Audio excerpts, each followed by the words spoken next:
بسم اللہ الرحمن الرحیم۔ 6 چیزیں دلوں میں فساد پیدا کرتی ہیں۔ حضرت حسن بصری رحمۃ اللہ علیہ فرماتے ہیں کہ دلوں میں فساد 6 چیزوں سے واقع ہوتا ہے۔ پہلی چیز یہ ہے کہ لوگ توبہ کی امید پر گناہ کرتے رہتے ہیں۔ جو ہی گناہ ہو فوراً انسان کو توبہ کر لینی چاہیے۔ دوسری چیز یہ ہے کہ اپنے مردوں کو دفن کرتے ہیں اور دہشت نہیں پاتے۔ اللہ اکبر، ان کو موت آئی ہے تو ایک دن ہمیں بھی موت آ جائے گی، اس سبق سے اپنے مردوں کو دفناؤ۔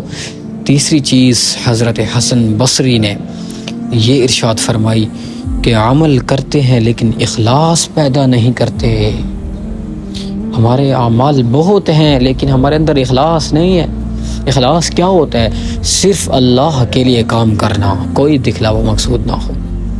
چوتھی چیز کہ اللہ کا رزق کھاتے ہیں، شکر نہیں کرتے۔ ہائے میرے اللہ، ہم کتنا اللہ کا رزق استعمال کرتے ہیں۔ ہمارے پاس صحت ہے، آنکھیں ہیں، ہاتھ ہے، یہ جسم ہے، کھانے کو ہر چیز موجود ہے، پینے کو یا اللہ ہر چیز اللہ نے عطا فرمائی، لیکن شکر نہیں کرتے۔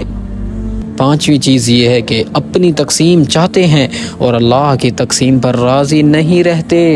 ارے اللہ نے جو بھی دیا ہے اس پر راضی رہیں۔ جو اللہ نے دیا ہے دوسروں کو دیکھ کر ڈی موٹیویٹ نہ ہوا کریں۔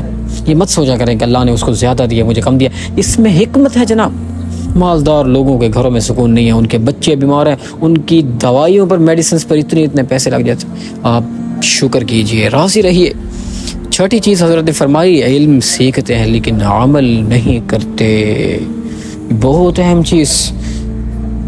حضرت حسن بصری کا ایک قول دوسری جگہ بھی منقول ہے، فرماتے ہیں کہ جس قوم کے اندر علم کی زیادتی آ جائے اور عمل کی کمی آ جائے وہ قوم تباہ ہو جاتی ہے۔ یہ یاد رکھیے، آج ہمارے معاشرے میں بہت علم ہے، ہر کسی کو ہر چیز کا پتہ ہے، لیکن عمل کوئی نہیں کرتا۔ اس وجہ سے تباہی ہے، ہر طرف تباہی ہے۔